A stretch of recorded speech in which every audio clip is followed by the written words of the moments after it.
우리 함께 봉독한 말씀 통해서 설교 제목 같이 한번 읽어보시죠. 오늘의 흡족한 은혜. 네, 그 은혜를 받아 누리시는 성도님들 되시기를 축복합니다. 일생일대 여러분, 크고 작은 기회는 누구에게나 찾아옵니다. 그런데 말이죠, 그 기회를 붙잡는 것은 아무나 하는 일은 아닌 것 같아요. 그 차이가 무엇일까요? 여러분, 인생을 살아가는 기회는, 하나님 내게 주신 지혜는 기회를 포착해서 내 인생의 변화와 역전의 기회로 붙잡는 것이 우리의 인생을 살아가는 지혜일 것입니다. 많고 많은 기회 중에 특별히 소중한 기회가 있으니 그것은 바로 하나님을 만날 기회입니다. 무슨 기회라고요? 하나님을 만날 기회. 왜냐하면 그 만남 속에, 여러분, 야곱의 인생이 그렇잖아요. 아무것도 가진 것 없이 빈 들판에서 돌베개 자고 자는 그 처량한 신세, 하나님 찾아오시니까 인생이 바뀌죠. 베델에서, 브니엘에서 다시 엘 베델로 돌아오는 그 만남의 지점마다 야곱의 인생 역전의 드라마가 펼쳐지잖아요. 근데 하나님은 야곱의 하나님만이 아니시고 오늘 우리의 하나님도 되십니다. 그래, 하나님을 만날 만한 때를 여러분 붙잡는 것이 성도의 지혜인 줄 믿습니다. 이 말씀 같이 읽어보시죠. 너희는 여호와를 만날 만한 때에 찾으라. 가까이 계실 때 그를 부르라. 아주 적극적인 요청이죠. 찾으라고요, 부르라고요. 하나님을 만날 만한 때를 말이죠. 그런 의미에서 여러분, 하나님 어디서 만나십니까? 물론 하나님은 무소부재하셔서 우리가 살아가는 모든 곳에 함께 하시죠. 그러나 강렬하게 하나님이 살아계시다라고 하는 증거를 우리가 온몸과 마음으로 느낄 수 있는 자리, 바로 예배의 자리인 줄 믿습니다. 그럼 여러분, 주일날 예배의 자리에 오신다는 건 이런 의미예요. 나 하나님 만나러 왔습니다. 여기 말씀 전하는 목사하고 여러분의 얼굴이 서로 눈맞춤하는 게 끝이 아니에요. 중요한 건 목회자가 전하는 말씀이 하나님의 말씀인 줄 알고 그 말씀 통하여 하나님을 만나는 것이 내게 복이 되는 줄 믿습니다. 자, 그런 의미에서 오늘 우리는 매 주일마다 하나님 만날 기회로 이 예배하는 자리에 나오는 것이고, 거기에 플러스 더하여 하나님 우리에게 주신 축복이 바로 내일부터 있게 될 5일간의 말씀 부흥 집회가 그렇습니다. 예수님께서 한 번은 이런 비유로 말씀을 가르치셨죠. 어떤 사람이 큰 잔치를 베풀고 많은 사람을 청하였더니 잔치할 시각에 그 청하였던 자들에게 종을 보내어 이르되 오소서, 모든 것이 준비되었나이다 하매. 아멘. 저도 주님의 한 종으로 이 말씀을 읊어드리고 싶어요. 오소서. 성도님들, 예배의 자리에, 은혜 받는 집회의 자리에 오십시오. 여러분 걱정하실 것 아무것도 없어요. 여러분 그냥 오시기만 하면 됩니다. 모든 은혜가 만반의 준비를 갖추고 있습니다. 말하자면 우리가 복음을 전하는 입장에서는 이따금 전도 집회를 한다거나 그럴 때는 교회에 처음 오시는 분들을 우리는 VIP로 모시죠. 근데 여러분 아십니까? 천국에서는 매주마다 주님 앞에 이렇게 찾아오는 성도들이 매우 소중한 분이라는 사실을, 여러분을 VIP로 하나님께서 초대하시는 겁니다. 그럼 어떻게 해야 될까요? 만사를 제쳐도 이 중요한 천국 잔치에 참여해야 하겠죠. 근데 예수님께서 이 말씀을 전하실 때 사뭇 좀 다른 반응들이 나온다는 걸 알 수 있어요. 이렇게 말이죠. 다 일치하게 사양하여 한 사람은 이르되 나는 밭을 샀음에 아무래도 나가보아야 하겠으니 청컨대 나를 양해하도록 하라. 여러분, 무덤가에 다 가보세요. 핑계 없는 무덤은 없대잖아요. 하나님께서 만반의 준비를 갖추고 오라, 아무나 오라. 누구든 죄인이면 죄인인 대로 오라, 불의한 자는 불의한 자인 대로 오라, 회개하고 용서받고 새로운 삶을 살게 될 것이니 오라고 초청하신단 말이에요. 누구에게나 열린 기회인데 많은 성도들이 오늘날 그걸 이렇게 사양하고 마다해요. 뭐 공손한 표현으로는 양해해 주십시오 이렇게 얘기를 하는 거죠. 여기 보니까 재산이 증식된 거예요. 밭을 더 샀으니 얼마나 신경 쓸 일 많겠어요. 또 다른 사람 말합니다. 내가 소 5겨리를 샀으니 나는 일하러 가겠노라. 나는 장가 들었으니 나는 못 가겠노라. 관계의 문제, 일의 문제, 오늘 우리에게 적용해 보자면 우리도 다 이런 문제 때문에 바쁘게 살잖아요. 그래서 주님이 우리를 초대하시는 은혜의 집회마저도, 은혜의 자리마저도, 주일의 예배마저도 양해하도록 하라. 내가 오늘 들로 필드로 나가야겠으니 나를 좀 양해하도록 해주십시오. 제가 그래도 어느 곳에 가서든지 스마트폰을 열어서 예배는 살짝 드리겠습니다. 오늘날 우리 안에 웃지 못할 풍경은 바로 이렇게 벌어지고 있습니다. 기회는 누구에게나, 그러나 기회를 잡는 것은 아무나가 아니라는 사실은 오늘 우리들에게도 적용되어지는 이야기입니다. 저는 교회를 담임하는 목사로서 매 주일을 저는 오늘이 마지막이라 생각하고 말씀을 사실 전해요. 그리고 이번에 이런 집회를 준비했을 때도 이번 집회는 돌아오면 다시 올 수 없는 기회잖아요. 그래서 저는 어떻게 해서든지, 물론 제가 이런 설교를 안 해도 오실 분들은 오십니다. 근데 이런 설교를 하는 이유는 뭘까요?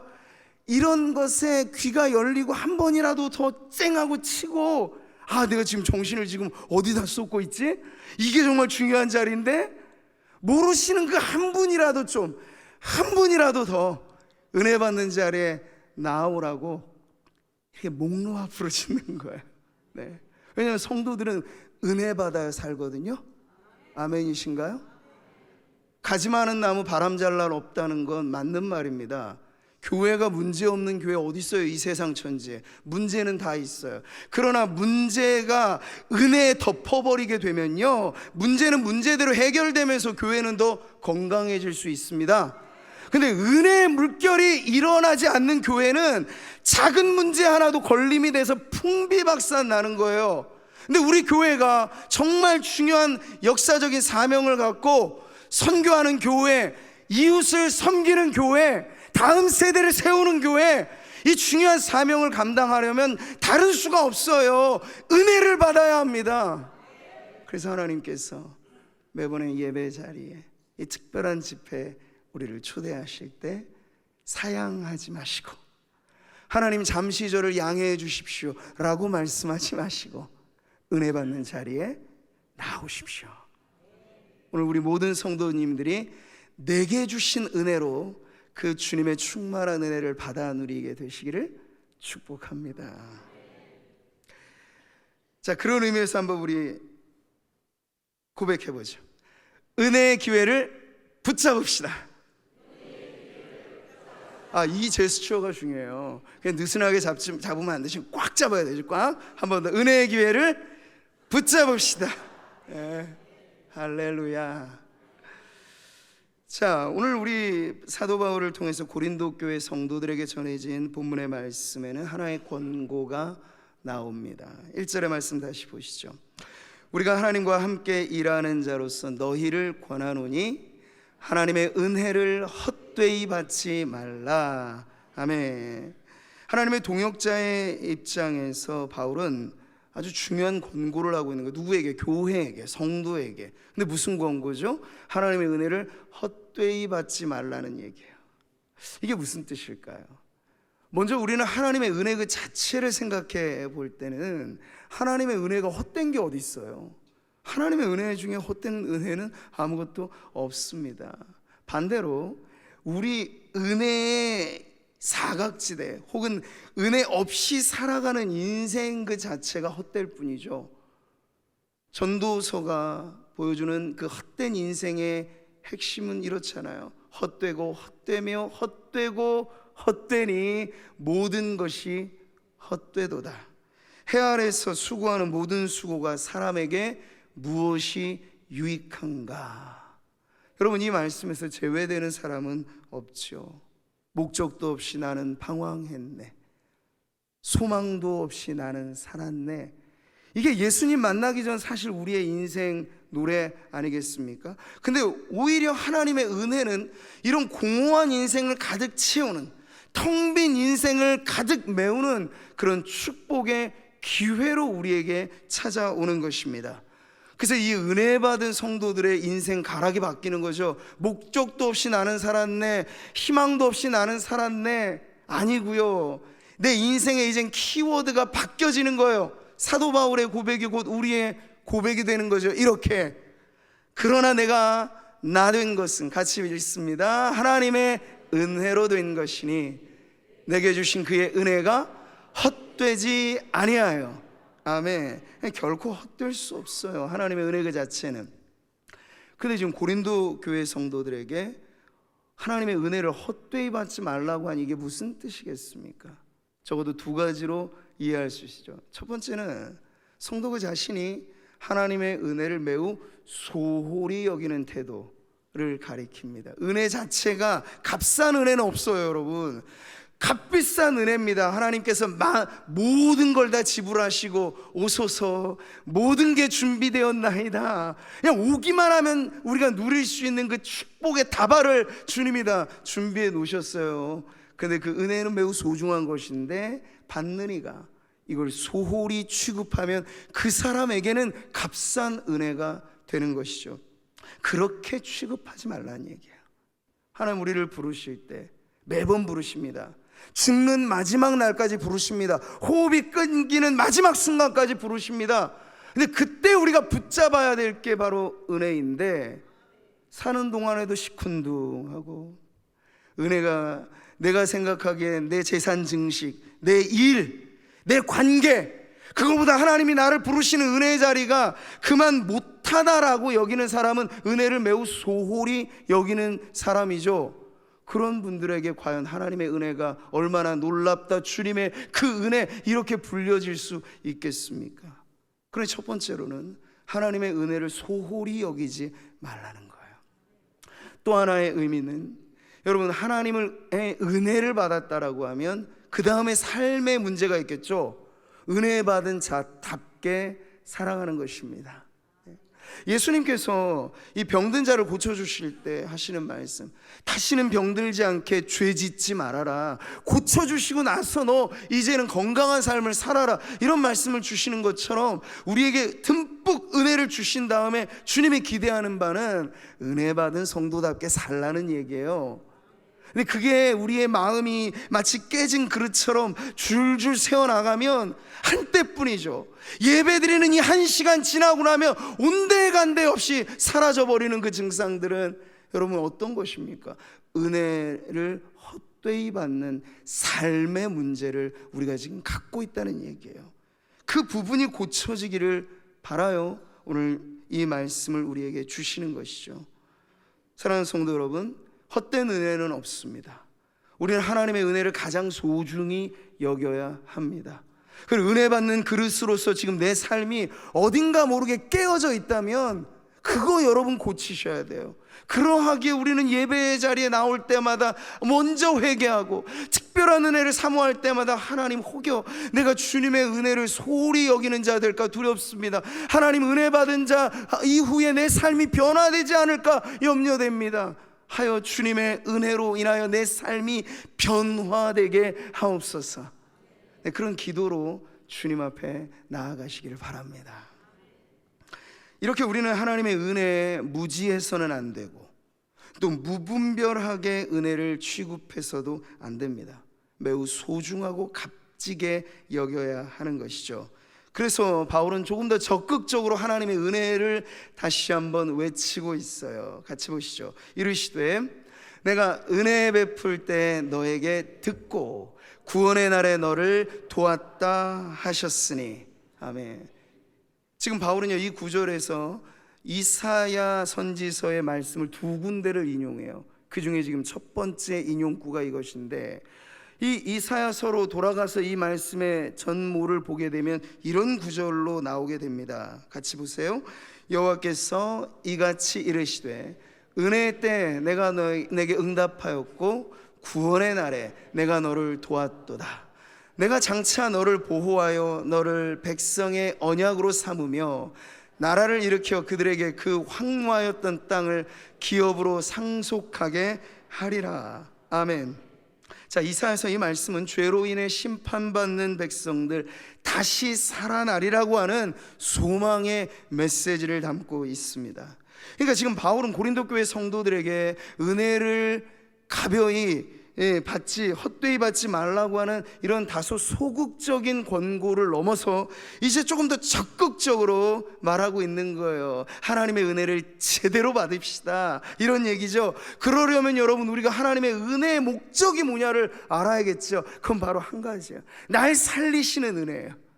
날 살리시려고 주시는 것이 은혜인 줄 믿습니다. 네.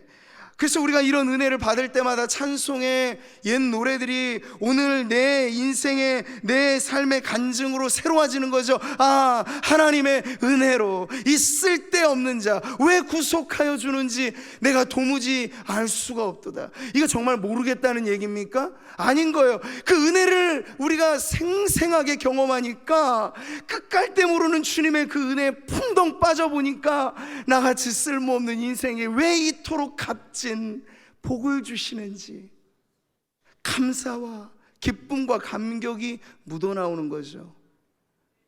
놀랍다 주님의 큰 은혜, Amazing Grace.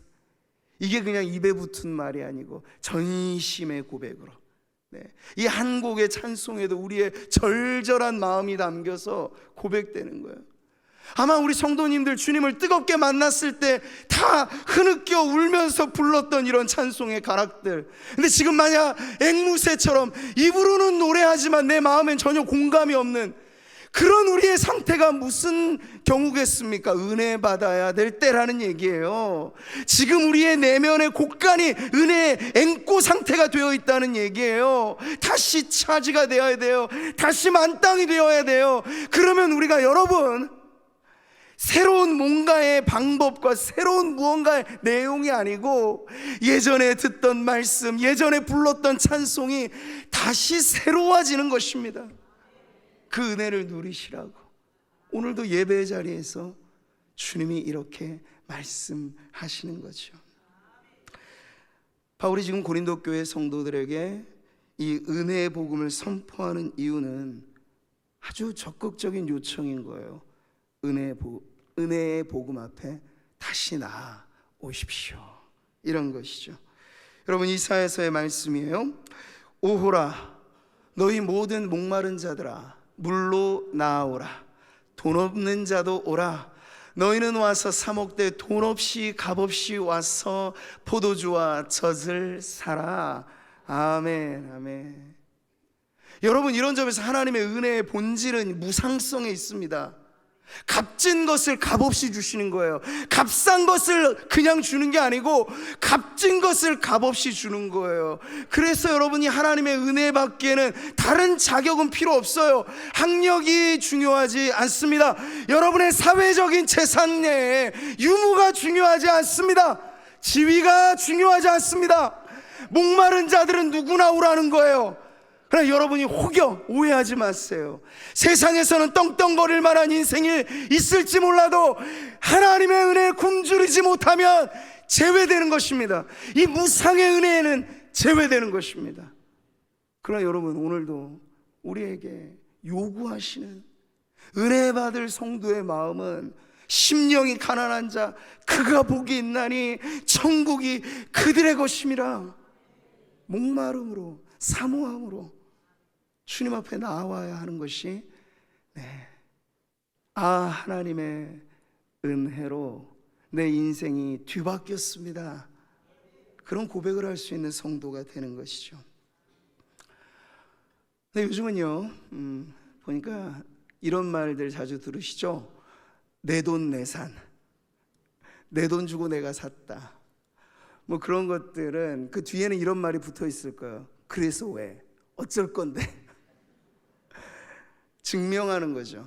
나 이런 사람이야. 그래서 뭔가 자기의 출세를 증명하려고 사람들은 뭐 멋진 집, 의리의리한 거 뭐 막 플렉스 한다고 명품 막 하는 겁니다. 근데 그런 사람들의 내면 안에는 이게 증명이 되고 싶은 거야. 나 이렇게 잘 살고 있어.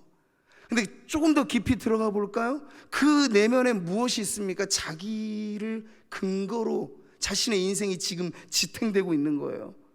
이게 없으면 어떨까? 내 돈, 내 산이 없으면 나는 매우 초라해 보이는 거고, 내 돈 주고 살 만한 값진 무언가가 없으면 나는 마치 이 사회의 낙오자인 것 같고 실패자인 것 같고, 이게 여러분 우월감과 열등감의 문제거든요.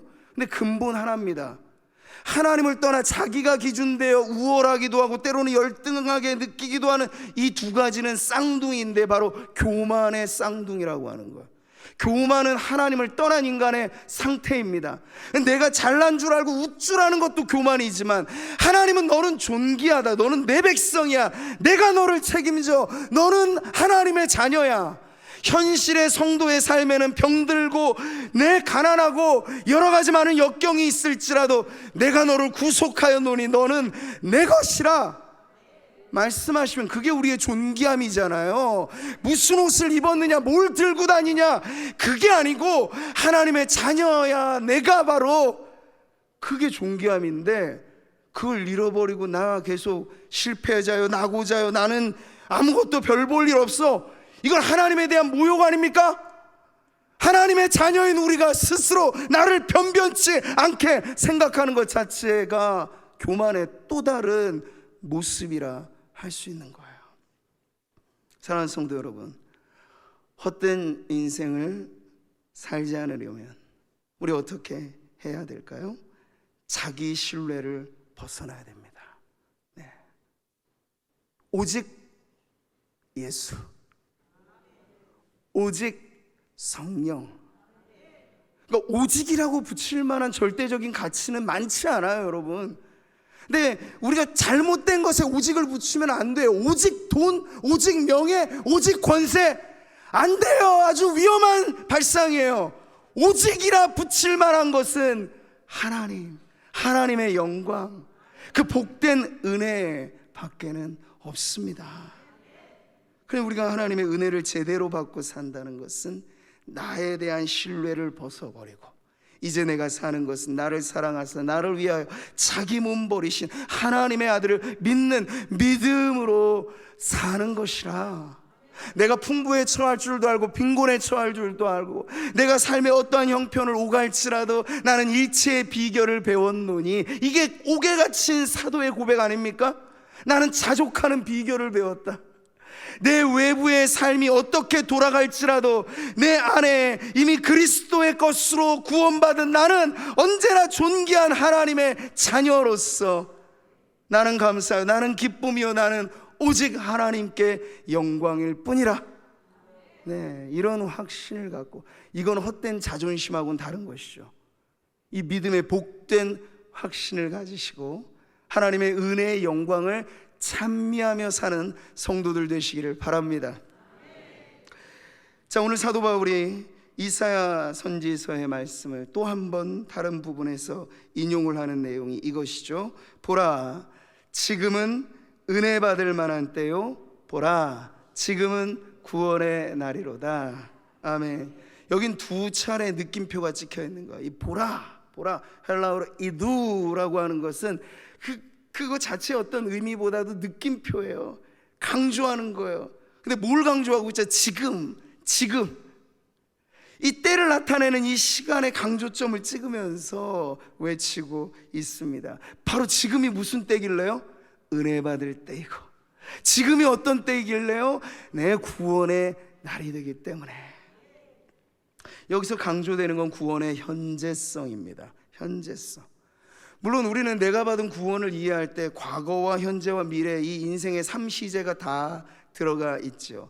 예수님께서 우리의 구원을 확신케 할 만한 말씀을 들려주셨잖아요. 같이 보시면요, 내 말을 듣고 또 나 보내신 이를 믿는 자는 영생을 얻었고 심판에 이르지 아니하나니 사망에서 생명으로 옮겼느니라. 아멘. 여기 여러분, 이미 우리가 예수님을 믿노라 말할 때 우리의 과거와 현재 미래가 다 담겨져 있습니다. 구원은 전포갈적인 것이에요. 옮겼고 이미 이루어진 완료의 사건, 장차 있게 될 지옥 판결을 면하는 점에서 사망에 이르지 아니할 것이다라고 하는 그 미래적인 시제까지가 다 포함되는데, 여기서 중요한 건 뭘까요? 내 과거도 미래도 어떻게 우리가 그 확신을 가지고 살 수 있냐면, 나 보내신 이를 믿는 자입니다. 오늘 내가 믿는 것이 내 과거와 내 미래 모든 것을 중심으로 하여서 구원을 확신케 하는 것이죠. 언제나 중요한 건 오늘의 강조점이 있어요. 제가 지난번에도 말씀드렸죠. 바울은 왕년의 스타로 머물지 않았다. 지난날의 성공도 실패도 있었겠지만 이전 것은 다 지워버리고, 바울은 말하자면 오늘을 달리는 경주자예요. 오늘 내가 달리는 게 중요하지, 옛날에 내가 완주했다, 앞으로 언젠가 달릴 것이다, 아니요, 오늘 나는 표대를 향하여 위에서 부르신 부르심의 상을 조차 달려가노라. 이것이죠. 제가 지난 시간과 이어서 오늘도 손양원 목사님 중요한 인생 시를 하나 읽어드리고 싶은데, 여러분 같이 한번 보시죠. 인생은 과거에 잘한 것에 교만해지기 쉽고 실패에 낙심키 쉬우며 미래로 미루다 일평생 속아 산다. 오늘만이 내 날이요 주님 만날 준비를 하는 날도 오늘뿐이다. 아멘. 오늘만이 내 날입니다. 내일 일은 난 알아요? 난 몰라요. 우리는 오늘, 내일이라고 하는 그날도 돌아와 우리에게 오늘이 되면 하나님의 은혜로 내가 이 오늘을 삽니다 라고 고백할 수 있는 거죠. 그러니 여러분, 이 함정을 주의하십시오. 그 함정의 이름은 언젠가입니다. 언젠간 되겠지, 언젠간 오겠지, 이렇게 해서 우리는 막연하게 오늘을 붙잡지 않고 막연하게 근데 여러분, 그렇게 하다 보면 나중에 이런 인생 노래가 나올 거예요. 언젠간 가겠지, 푸르른 내 청춘. 그렇게 되는 거예요. 언젠가 오겠지 막연하게 생각하면 훅 지나가 버려서, 에이, 벌써 다 지나가 버렸네. 오늘을 붙잡아 하나님의 은혜의 보좌 앞에 우리가 나아가야 할 줄 믿습니다. 성도들의 인생 사전에 여러분 중요한 건 오늘, 지금이지, 내일, 나중이 아닙니다. 미뤄야 될 것들도 물론 있죠. 우선순위에 뒤로 미루어서 상관없는 것들은 아무런 문제 없어요. 그런데 오늘 받는 은혜를 내일로 미루지 마십시오. 네. 자, 바울이 인용한 이사야 말씀의 강조점도 과거가 아니고 오늘에 있어요. 오늘 여호와를 만나라는 거예요. 오늘 여호와를 찾으라는 거예요. 그럴 때 그 이사야의 말씀은 하나님의 정말 가슴 깊은 사랑의 음성을 이렇게 담아주고 있습니다. 악인은 그의 길을, 불의한 자는 그의 생각을 버리고 여호와께로 돌아오라. 그리하면 그가 긍휼히 여기시리라. 우리 하나님께로 돌아오라. 그가 너그럽게 용서하시리라. 아멘. 여러분, 살아가는 동안 하나님께서 이 천국 열차를 많이도 보내주셨을 겁니다. 지금도 그 시간에 문이 열리고 이 열차에 타십시오. 타면 여러분 타신 이 열차는 천국까지 직행합니다. 많은 기회를 통하여, 많은 전도자를 통하여, 많은 말씀과 많은 집회를 통하여 하나님 하시는 말씀은 동일해요. 돌아오라는 것이죠. 죄 많은 자들도 돌아오고 집 떠난 아들도 돌아오라는 거예요. 대신에 하나의 전제는 오늘 오라는 거예요. 오늘 이 말씀을 들을 때 오라는 겁니다. 오늘의 흡족한 은혜 주실 줄 믿습니다. 이 찬송이 여러분의 인생의 노래가 되십시오. 언젠간 가겠지 이런 노래 부르지 마시고, 처량하게 인생 그냥 넋두리 하지 마시고, 오늘의 흡족한 은혜 주실 줄 믿습니다. 이러한 찬송의 노래로 오늘 이 주일을 여러분 복되게 보내시고, 이번 한 주간 펼쳐놓으신 이 은혜의 잔치상 앞에 바로 2부 예배에 참여한 모든 분들이 함께 하셔서 여러분 그 은혜를 붙잡고, 누가 압니까? 그날 그 자리가, 오늘 내게 주시는 그 말씀의 자리가 내 인생에도 베델이 될지, 건널 수 없는 강 앞에 인생의 문제를 해결할 수 없어 두려워 노심초사하는 그 야곱이 내게 갑자기 찾아온 하나님의 사자를 만나 축복의 자리에서 씨름하듯 온 밤을 지새워 그 이름까지 바꾸어 버리시는 하나님의 축복을 받는 그 순간이 오늘 우리에게, 바로 지금 이 순간에 여러분 누구에게나 하나님께서는 이런 기회를 주시는 겁니다. 그러니 여러분 꽉 붙잡으십시오. 우리에게 기회는 언제까지요? 이 세상을 사는 마지막 순간까지. 오늘 매일이 성도에게는 하나님 만날 기회라 믿으시기 바랍니다. 내가 산자의 땅에 있으며 여호와의 은혜 볼 것을 믿었도다. 아멘. 살아있는 모든 날들, 오늘 이렇게 연장하여 살아가는 우리의 삶은 은혜 받을 기회라 믿고, 이제 우리가 해야 될 간절한 마음은 그 은혜를 사모함으로 나아가야 될 줄 믿습니다. 같이 읽어보시죠. 그가 사모하는 영혼에게 만족을 주시며 줄인 영혼에게 좋은 것으로 채워 주심이로다. 아멘. 다른 조건은 없습니다. 매번 예배 자리에 올 때마다 사모하십시오. 줄이고 목마름을 갖고 오시고, 내일부터의 집회를 통해서도 가지고 나오실 건 이것밖에 없어요. 사모하는 마음, 그리고 줄이고 목마른 그 은혜에 대한 갈급함, 이것 가지고 나와서 우리의 인생을 뒤바꾸는 하나님의 놀라운 축복을 경험하는 우리 성도님들 되시기를 주님의 이름으로 축원합니다.